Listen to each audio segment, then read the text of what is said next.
बिस्मिल्लाहिर्रहमानिर्रहीम। अस्सलाम वालेकुम स्टूडेंट्स, कैसे हैं आप लोग सब। सबक नंबर 3 परस्तान की शहज़ादी हम ख़त्म कर चुके हैं।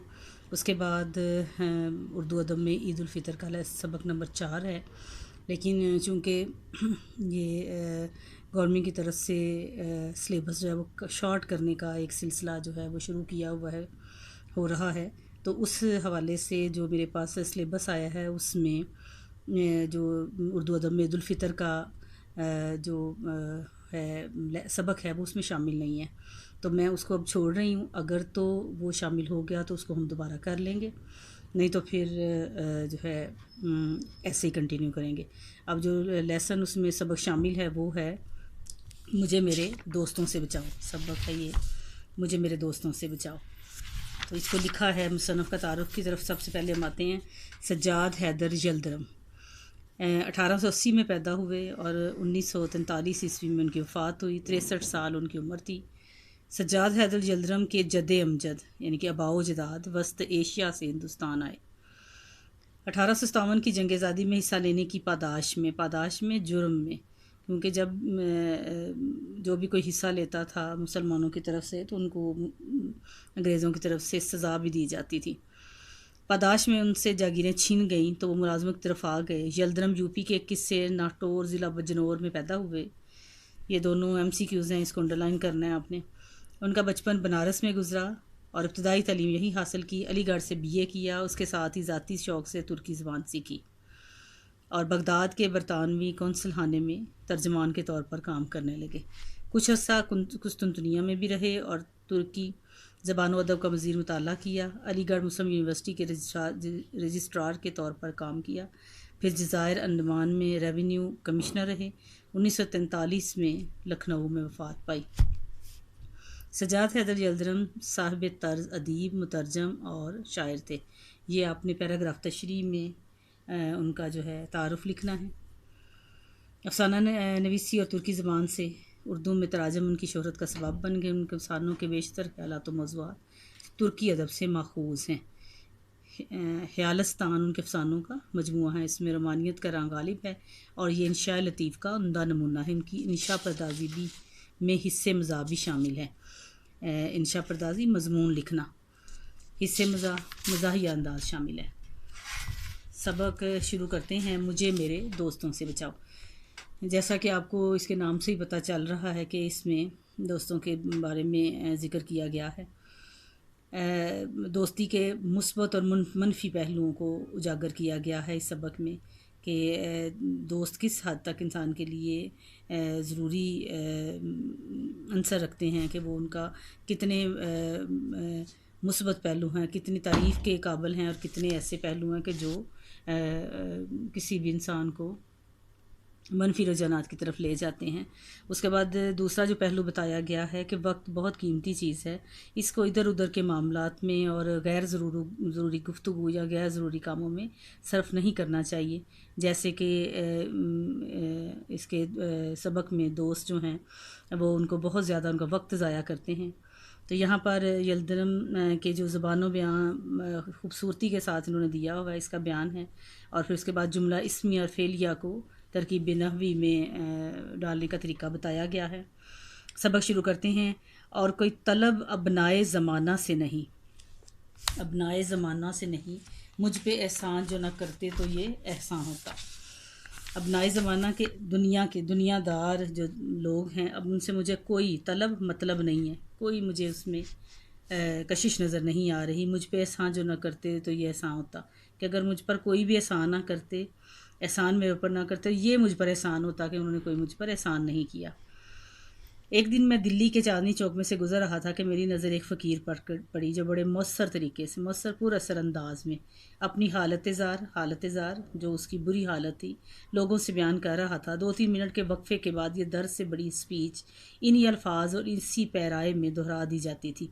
स्पीच अब ये मुसन्निफ़ जो हैं उन्होंने इंग्लिश का लफ्ज़ भी इसमें इस्तेमाल किया हुआ है उर्दू में, और उर्दू की ज़बान में इतनी ज़्यादा वुसअत पाई जाती है कि इसमें मुख्तलिफ़ ज़बानों के लफ्ज़ बड़ी आसानी के साथ शामिल हो जाते हैं और बहुत खूबसूरत अंदाज़ लिए हुए होते हैं।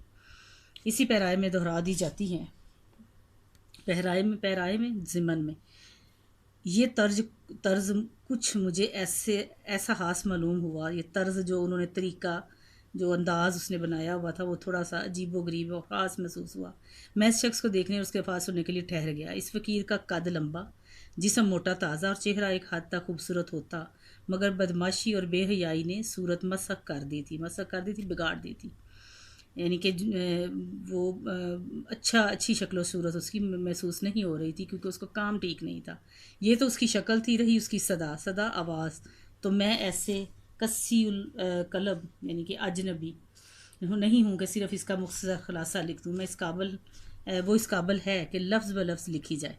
यानी कि जो उसने लफ्ज़ कहे हैं, जो बात उसने कही, वो मामूली नहीं है कि उसको छोड़ दिया जाए, बल्कि ये बड़े ज़्यादा तफसील के साथ बताने की ज़रूरत है। चाचे वो स्पीच या सदा यानी कि वो तकरीर या वो आवाज़ जो वो सदा लगा रहा था, जो कुछ कहिए वो ये थी, ऐ भाई मुसलमानों, खुदा के लिए मुझ बदनसीब का हाल सुनो। अब वो आदमी जो सड़क पर ये सदा लगा रहा था, फ़कीर, ये उसकी अल्फाज हैं। मैं आफत यानी मुसीबत का मारा हुआ 7 बच्चों का बाप हूँ। अब रोटियों का को मोहताज हूँ, इनके बहुत गरीबी है, मुझे खाने को भी कुछ नहीं मिल रहा, और अपनी मुसीबत एक एक से कहता हूँ, मैं भीख नहीं मांगता। अब वो भीख का अंदाज़ उसने जो अपनाया हुआ है, वो वाकई भीख मांगने वाला नहीं, लेकिन मांग तो वो भीख ही रहा है। मैं ये चाहता हूँ कि अपने वतन को चला जाऊँ, मगर कोई खुदा का प्यारा मुझे घर में नहीं पहुँचाता।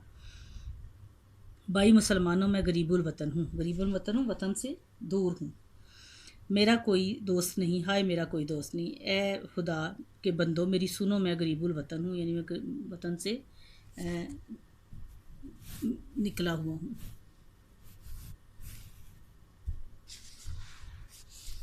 फ़कीर तो ये कहता हुआ जिन पर इस किस्से का असर हुआ, उसकी हैरात लेता हुआ आगे बढ़ गया कि वक्ती तौर पर लोगों ने उसकी बातों का इतना ज़्यादा असर लिया कि वो दिल खोल कर उसकी मदद करते हुए और उसको भीख देते हुए आगे चले गए, जिससे उसका मतलब हल हो गया, जो उसने इतनी पुरस अंदाज में अपनी बात कही थी। लेकिन मेरे दिल में चंद ख्यालात पैदा हुए और मैंने अपनी हालत का मुकाबला उससे किया, और मुझे खुद ताज्जुब हुआ कि अक्सर अमूर में अब ये दानिस्ता तौर पर उसने अपनी और उसका मुकाबला एक करना शुरू किया कि ये जो कह रहा है, मैं इस हवाले से कैसे पूरा उतरता हूँ कि अक्सर मूड में, अक्सर कामों में मैंने उसको अपने से अच्छा पाया। अब वो मुसन्नफ़ कह रहे हैं कि मैं कई मामलात ऐसे थे जिसमें मुझे लग रहा था कि वो मेरे से बेहतर है। ये सही है कि मैं काम करता हूँ और मुफ्त होरी से, और वो मुफ्त होरी से दिन गुजारता है कि मैं काम करके मेहनत करता हूँ, रोज़ी कमाता हूँ, और वो मुफ्त भीख मांगता है और अपना गुजारा करता है। नीज़ ये कि मैंने तालीम पाई और वो जाहिल है, ये दो फ़र्क आ गया। और मैं अच्छे लिबास में रहता हूँ और वो फटे पुराने कपड़े पहनता है। बस यहाँ तक मैं उससे बेहतर हूँ। आगे बढ़ उसकी हालत मुझसे बदर जहाँ बेहतर है, बदर जहाँ कई गुना। उसकी सेहत पर मुझे रश्क आता है कि मैं तारीफ़ करता हूँ उसकी। मैं रात दिन फ़िक्र में गुजारता हूँ, वो ऐसे इत्मीनान से बसर करता है, यानी कि उसको ना कोई रोज़ी की फ़िक्र है, बस वो अपनी पुरअसर अंदाज में लोगों के सामने बात करता है, लोग उसकी बातों से मुतासर होकर उसको भीख देते हैं, और वो गुजारा करता है। के बावजूद बसोरने और रोने की सूरत बनाने के उसकी चेहरे से बशाशत नुमायाँ थी, यानी कि उसका चेहरा जो था उस पर ताजगी थी। हालांकि उसने अपना बुरा सा मुंह बनाया हुआ था और रोने की सूरत बनाकर, शक्ल बनाकर वो लोगों से भीख मांग रहा था। बड़ी देर तक गौर करता रहा कि इसकी ये काबिल रश्क हालत किस वजह से है,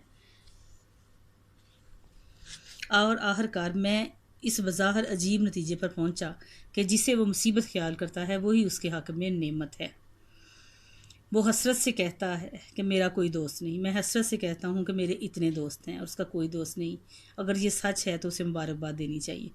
अब जो मुसन्नफ़ है वो अपने मुख्तलिफ़ किस्म के दोस्तों के मुख्तलिफ़ रवैयों से और मुख्तलिफ़ अंदाज से जो उनकी ज़िंदगी में मुदाखलत करते हैं, उससे इस कदर तंग है कि वो ये समझ रहा है कि वो अगर ये कहता है ना कि मेरा कोई दोस्त नहीं है, तो ये तो बहुत बड़ी नेमत उसके पास मौजूद है। ये तंज़ो मज़ाह का अंदाज़ अपनाए हुए सज्जाद हैदर यल्दरम जो है वो इसमें इस चीज़ का ज़िक्र कर रहा है कि वो कि मेरा अब ये मुसन्निफ़ इस चीज़ से बहुत तंग है कि उसके मुख्तलिफ़ किस्म के दोस्त मुख्तलिफ़ अंदाज में उनका वक्त भी ज़ाया करते हैं और उनको तंग भी करते हैं।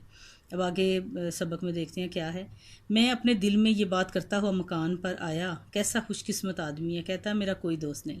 ए खुशनसीब शख्स, खुशनसीब ये किस्मत वाले, यहीं तो तू मुझसे बढ़ गया कि यहाँ ही तो तुम्हारी किस्मत मुझसे ज़्यादा अच्छी हो गई। लेकिन क्या इसका ये कौल सही है जो ये बात कह रहा है, क्या ठीक कह रहा है या गलत कह रहा है? यानी क्या असल में इसका कोई दोस्त नहीं, जब मेरे दोस्तों की तरह उसे दिन भर में 5 मिनट की भी फुर्सत ना दे। मैं अपने मकाम पर एक मजमून लिखने जा रहा हूँ, मगर खबर नहीं मुझे ज़रा सा भी वक्त ऐसा मिलेगा कि मैं तखलिए में तन्हाई में अपने ख्यालात जमा कर सकूँ और इन्हें इत्मीनान से कलम बंद कर सकूँ, लिख सकूँ। या जो स्पीच मुझे कल देनी है, स्पीच तकरीर, उसे सोच सकूँ। क्या ये फ़कीर दिन दहाड़े अपना रुपया ले जा सकता है और उसका कोई दोस्त रास्ते में ना मिलेगा और ये ना कहेगा कि भाईजान देखो पुरानी दोस्ती का वास्ता देता हूँ।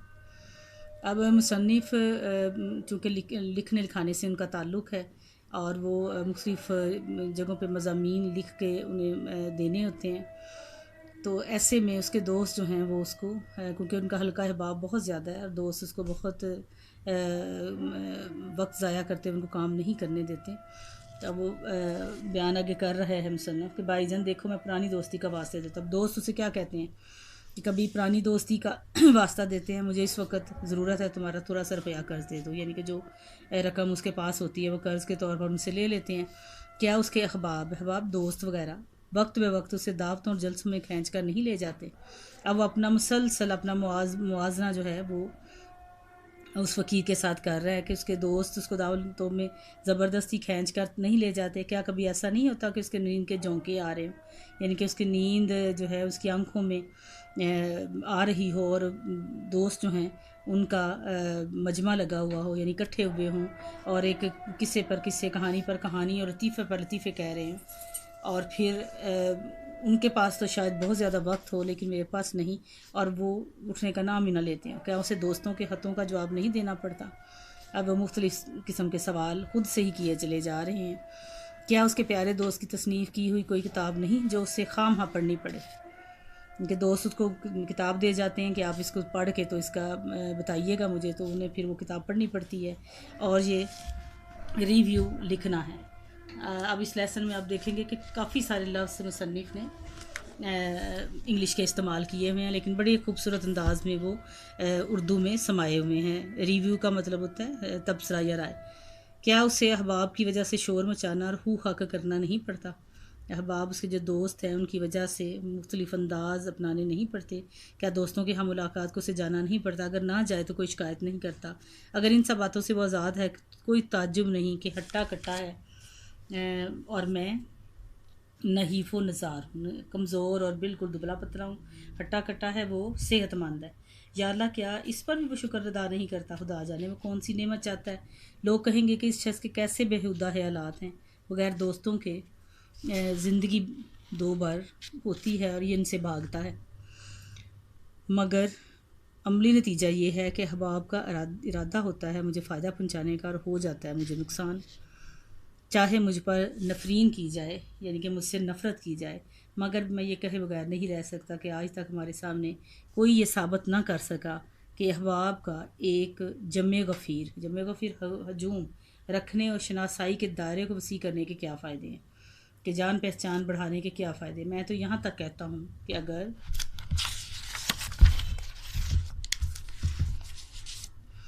कुछ करना है और बातों ही में उम्र नहीं गुजारनी है तो बाज़ नहायत अज़ीज़ दोस्तों को छोड़ना पड़ेगा, चाहे उससे मेरे दिल पर कैसा ही सदमा हो। मसलन अब वो यहाँ तक तो उन्होंने तमहीद बांधी है अपने दोस्तों के हवाले से।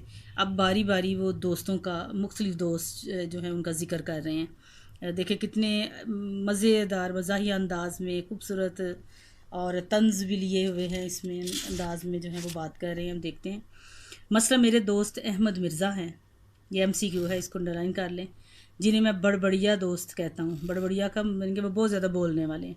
वो नहायत माकूल आदमी हैं और मेरी उनकी दोस्ती नहायत पुरानी और बेतकल्लफ़ी की है, मगर हज़रत की हिलकत में दाखिल है कि 2 मिनट निचला नहीं बैठा जाता। यानी कि उनकी जो आदत में ये बात शामिल है कि वो कभी भी जो है वो आराम से नहीं बैठते, हर वक्त वो कुछ ना कुछ करते रहते हैं। जब आएंगे शोर मचाते हुए, चीज़ों को उलट पलट करते हुए। गर्ज के उनका आना बंचाल के आने से कम नहीं है। जब वो आते हैं तो मैं कहता हूँ कोई आ रहा है, क़यामत नहीं। उनके आने की मुझे दूर से खबर हो जाती है, बावजूद ये कि मेरे लिखने पढ़ने का कमरा छत पर है। मगर मेरा नौकर कहता है कि मियाँ इस वक्त काम में बहुत मशगूल है। तो वो फ़ौरन चीखना शुरू कर देते हैं कि काम बात को अपनी सेहत का भी कुछ ख्याल नहीं। नौकर की तरफ मुखातब होकर हैराती नौकर का नाम है, ये भी MCQ है, इसको अंडरलाइन करें। कब से काम कर रहे हैं? बड़ी देर से। तौबा तौबा, अच्छा बस 1 मिनट इसके पास बैठूंगा, मुझे खुद जाना छत पर ही होंगे ना, मैं पहले ही समझा था। अब वो ज़बरदस्ती नौकर की बात को नज़रअंदाज करते हुए बेतकल्लफ़ाना अंदाज में मुसन्नफ़ के पास खुद ही चले जाते हैं कि मैं उनका हाल ही पूछूंगा। वो तो अपनी क्या बात ख्याल नहीं रखते अपनी सेहत का। मैं उसके पास थोड़ी देर बैठूंगा और चला जाऊंगा। ये कहते हुए ऊपर आते हैं, दरवाज़ा इस ज़ोर से खोलते हैं कि गोया कोई गोला आके लगा।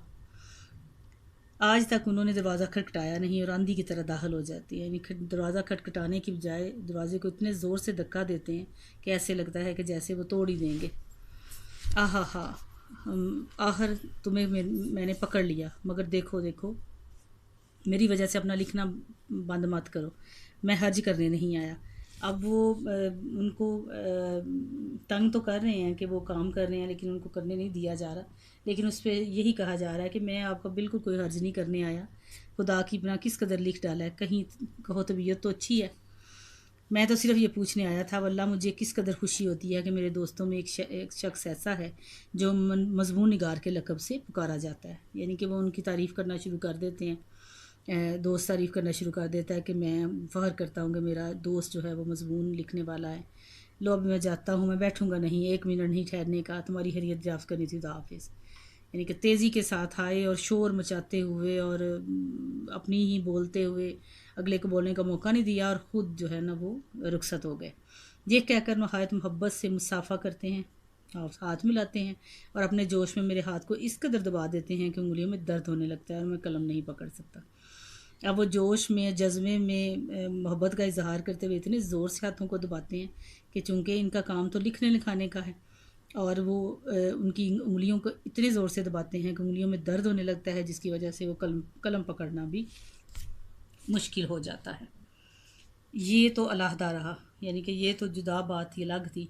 अपने साथ मेरे कुछ कुल ख्यालात को भी ले जाते हैं। यानी कि जो एक लिखने के लिए मैंने अपने ऊपर एक कैफ़ियत तारी की होती है, वो कैफ़ियत मेरी मुकम्मल तौर पर ख़त्म हो जाती है और मेरे सारे ख्यालात जो मेरे जहन में आए थे वो सब मेरे दिमाग से रुखसत हो जाते हैं।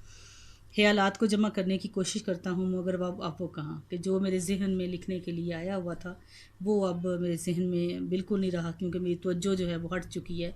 और देखा जाए तो मेरे कमरे में 1 मिनट से ज़्यादा नहीं रहे, ताहम वो अगर घंटों रहते तो इससे ज़्यादा नुकसान ना करते। मगर मैं उन्हें छोड़ सकता हूँ क्या? मैं उन्हें छोड़ सकता? वो खुद से ही सवाल कर रहे हैं मुसन्नफ़। मैं उससे इनकार नहीं करता कि मेरी इसकी दोस्ती बहुत पुरानी है और मुझसे भाइयों की तरह मोहब्बत करते था। मैं उन्हें छोड़ दूँगा, हाँ छोड़ दूँगा, अगर चिकले दे पर पत्थर रखना पड़े। यानी कि अगर मुझे तकलीफ़ उठानी पड़े फिर भी मैं छोड़ दूँगा। अब अपने दूसरे दोस्त का जिक्र कर रहे हैं, उसका नाम है और लीजिए, मेरे दूसरे दोस्त मोहम्मद तहसीन हैं। ये बाल बच्चों वाले साहिब हैं, यानी और दिन रात उन्हीं की फ़िक्र में रहते हैं। जब कभी मिलते हैं तो तीसरे पहर के करीब आते हैं, जब मैं काम से फ़ारग हो चुकता हूँ, लेकिन इस कदर थका हुआ होता हूँ कि दिल यही चाहता है कि 1 घंटा आराम कुर्सी पर खामोश पड़ा रहूँ। क्योंकि मुसन्निफ़ जो हैं वो ज़हनी काम करते हैं, लिखने लिखाने का काम करते हैं, तो ऐसे शख्स के लिए ये ज़रूरी होता है कि वो अपने जहन को कुछ देर के लिए पुरसुकून करे ताकि अगला काम जो है वो कर सके। अब उनके ये दोस्त जो हैं ये उस वक़्त उनके पास आते हैं जब दिन का तीसरा पहर होता है और मुसन्नफ़ के आराम करने का टाइम होता है। मगर तहसीन आए हैं, उनसे मिलना ज़रूरी है। इनके पास बातें करने के लिए सिवाय अपने बीवी बच्चों की बीमारी के और कोई मजमून नहीं। ये भी MCQ है, इसको भी अंडरलाइन करना है। मैं कितनी कोशिश करूँ मगर इस मजमून से बाहर नहीं निकलते हैं। अगर मैं मौसम का जिक्र करता हूँ कहते हैं हाँ बड़ा ख़राब मौसम है, मेरे छोटे बच्चे को बुखार आ गया। मंजली दरमियानी लड़की खांसी में मुब्तला है। अगर पॉलिटिक्स सियासत या लिटरेचर अदब के मतलब गुफ्तगू शुरू करूँ। तहसीन फ़ौरन माजरत पेश करते हैं कि भाई आजकल घर भर बीमार है,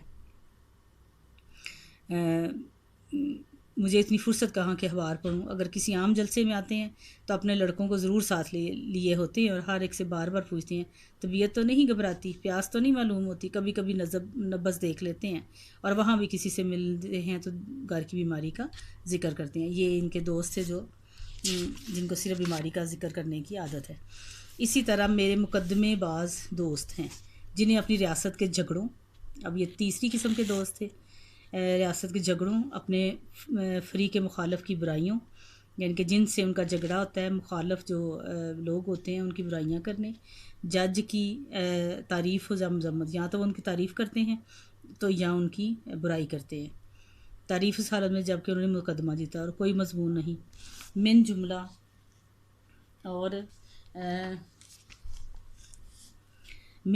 और बहुत सी मुख्तलिफ़ किस्मों के दोस्त के मैं मोहम्मद शाकर साहब का ज़िक्र खुसूसियत से करूँगा। मिन जुमला के साथ साथ और बहुत सी मेरी किस्मों के दोस्त हैं, उनमें मैं मोहम्मद शाकर खान साहब का ज़िक्र खुसूसियत से करूँगा, ख़ास तौर पे करूँगा क्योंकि वो मुझे पर ख़ास इनायत फरमाते हैं, मेहरबानी करते हैं। शाकर साहब मौज़ा सलीमपुर के रईस और ज़िला बार में नहायत मुअज़्ज़ज़ शख्स हैं, इज़्ज़त वाले हैं।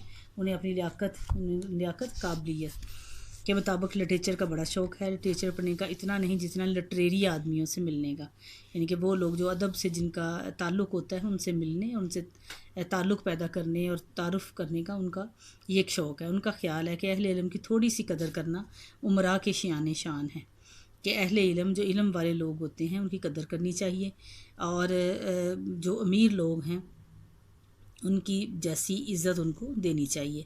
एक मरतबा हमारे यहाँ तशरीफ़ लाए और बहुत इसरार से मुझे सलीमपुर ले गए, ये कह कर के शहर में ये जो पैराग्राफ है ना, ये पैराग्राफ तशरीफ़ वाला जो आगे आता है, शहर में रात दिन शोरो शगब रहता है, यानी कि शोरो गुल रहता है।